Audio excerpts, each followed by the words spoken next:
നമസ്തേ.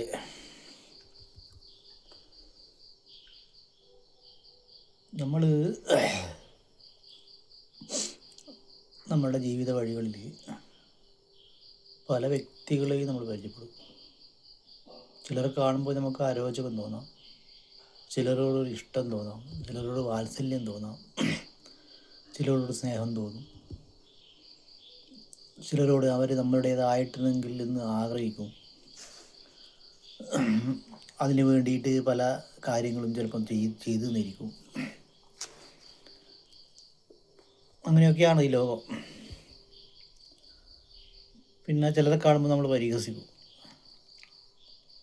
ഒരു കാര്യം ഉണ്ടാവില്ല, പക്ഷേ അയാളെ കാണുമ്പോൾ ചില പരിഹസിക്കാൻ തോന്നും, പരിഹസിക്കും.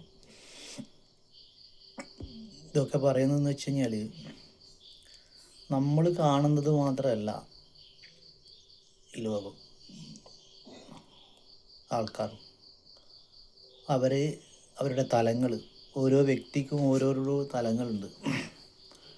അപ്പോൾ ആ വ്യക്തിയെ മനസ്സിലാക്കാതെ ആ വ്യക്തിക്ക് ഇഷ്ടപ്പെടാത്ത കാര്യങ്ങൾ നമ്മൾ ചെയ്യുമ്പോൾ അത് തിരിച്ചടി തന്നെയായിരിക്കും ജീവിതത്തിൽ. ചിലർ ഭോഗവും മോശവും ഒരുമിച്ച് നടക്കുന്ന മാർഗത്തിലെ ആളുകളാണ്. അതുകൊണ്ട് തന്നെ അവർ ധരിക്കുന്ന വേഷങ്ങളിൽ അല്ലെങ്കിൽ അത് കണ്ടിട്ട് ഭ്രമിച്ചൊന്നും പോകരുത്. ചിലപ്പോൾ അവർ രാജാവിനെ പോലെ ഭോഗത്തിൽ ജീവിക്കും, മറ്റു ചിലപ്പോൾ ശ്മശാനവാസിയായിട്ട് അവധൂതനെ പോലെ ഇങ്ങനെ സഞ്ചരിക്കും, ചിലപ്പോൾ ഭ്രാന്തനെ പോലെ പൊട്ടിച്ചിരിക്കും,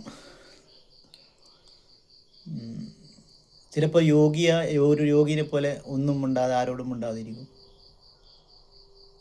ചിലപ്പോൾ ദേഷ്യം വരുമ്പോൾ ഭൈരവനെ പോലെ ഉഗ്രസാന്നിധ്യമായിട്ട് ദഹിക്കും.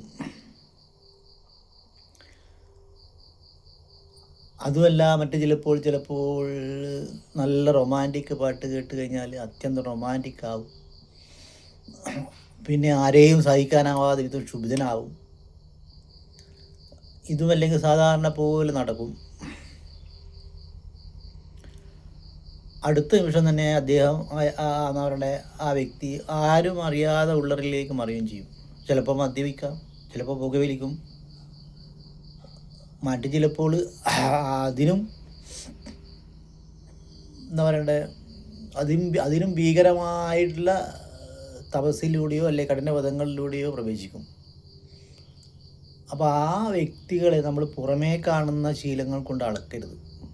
പുറത്ത് കാണിക്കുന്നതല്ല, പുറത്ത് കാണിക്കുന്നതൊക്കെ വെറും ലീല മാത്രമാണ്. അകത്ത് കത്തുന്നത് മറ്റൊരു അഗ്നിയായിരിക്കും.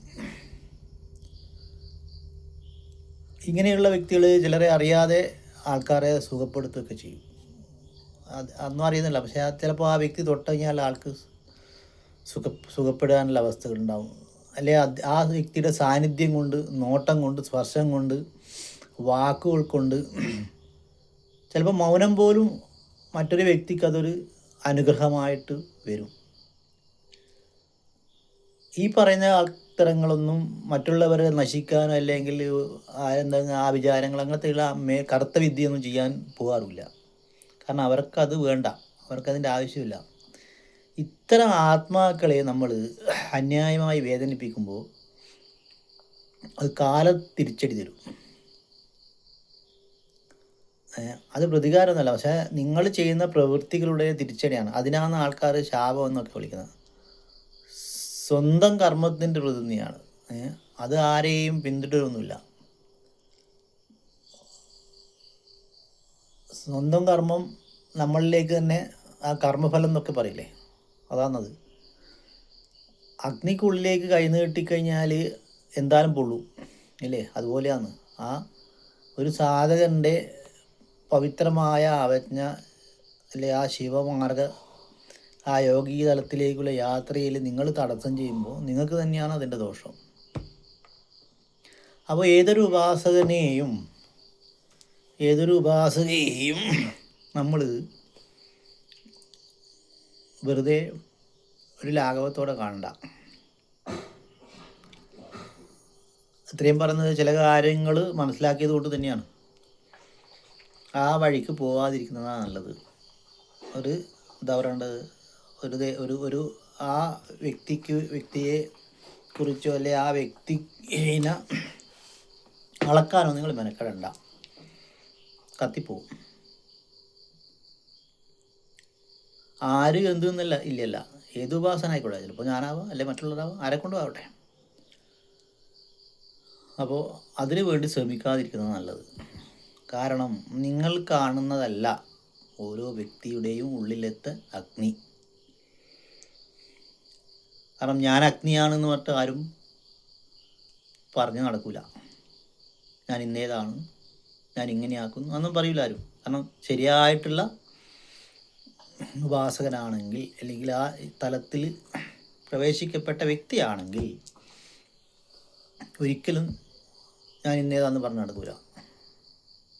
ഞാൻ ഇന്നേത് കണ്ടു, അല്ലെങ്കിൽ ഞാൻ ഇന്നേ ആളാണ്, ഞാൻ ഇന്നേ സേവകനാണ്, ഞാൻ ഇന്നേ സേവക ചെയ്യുമ്പോൾ എൻ്റെ അടുത്ത് ഇന്നേത് വന്നു, ഇതൊന്നും പറഞ്ഞു നടക്കില്ല ശരിയായിട്ടുള്ള ആളെങ്കിൽ. അതങ്ങനെയാണ്. അപ്പോൾ വെറുതെ അളക്കാൻ പോകണ്ട. പോയാൽ നീ മാത്രമല്ല നിൻ്റെ കുടുംബം പോലും കത്തും. പോകുന്നവരാനാണോ അവൻ്റെ കുടുംബം പോലും ദഹിക്കും. അതുകൊണ്ടാണ് പറയുന്നത് അതിന് മെനക്കെടാതിരിക്കുന്നതാണ് നല്ലത്.